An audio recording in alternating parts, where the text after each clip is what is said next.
So ஹோமியோபதியில் injection இருக்குது அப்படின்னு சொன்னால் உங்களுக்கு தெரியுமா?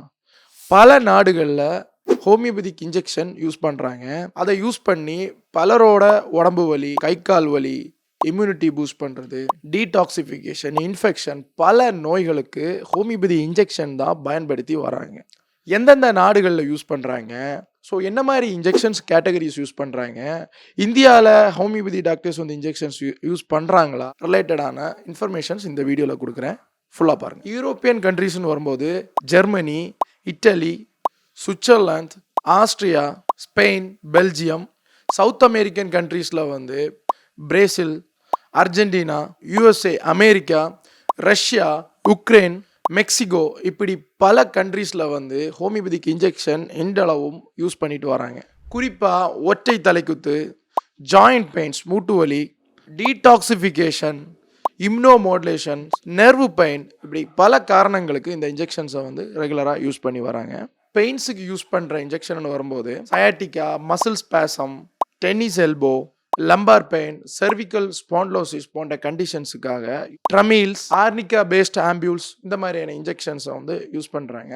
ஹோமியோபதியோட உறவிடமே ஜெர்மனி தான். அந்த ஜெர்மனியில் 50க்கு மேற்பட்ட இன்ஜெக்ஷன்ஸை வந்து யூஸ் பண்ணிட்டு வராங்க.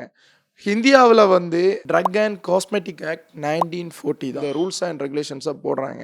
ஸோ இதுக்கு உட்பட்டு ஹோமியோபதிக் ட்ரீட்மெண்ட்னு வரும்போது சப்லிங்குவல், நாக்குக்கு அடியில், ஸோ ஓரல், வழியாக உட்கொள்கிறது, நேசல் பேசேஜ், மூக்கு வழியாக எடுத்துக்கிறது, அண்ட் எக்ஸ்டர்னல் அப்ளிகேஷன், ட்ராபிக்கல், இந்த மாதிரியான ரூட்ஸுக்கு தான் பெர்மிஷன் கொடுத்துருக்காங்க. ஐயம் மூலமாகவோ, அதாவது ஸ்கின்னோட அடியில், ஸோ சப்கியூட்டானியஸ் மெத்தட்ஸும் ஆட் பண்ணிக்கலாம்.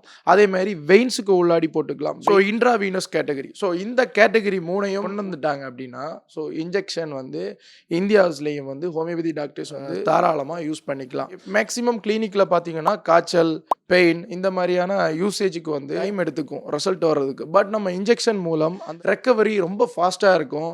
எல்லாத்துக்குமே அலோபதி இன்ஜெக்ஷனை தேடி நிற்க வேண்டிய கட்டாயம் வராது. ஏன்னா அந்த டைமில் ஜெர்மன் வந்து பல இன்ஜெக்ஷன்ஸை கண்டுபிடிக்கலை. FDA வந்து ஹோமியோபதிக் இன்ஜெக்ஷன் இருக்கிறதா ரெக்கக்னிஷனே கொடுக்கல.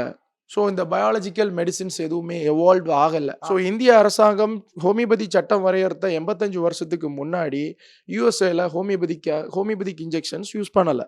பிரேசிலில் வந்து நெர்வ் தெராபிக்காகவும் இல்லை நெர்வ் பெயினுக்காகவும் இன்ஜெக்ஷன்ஸ் யூஸ் பண்ணலை.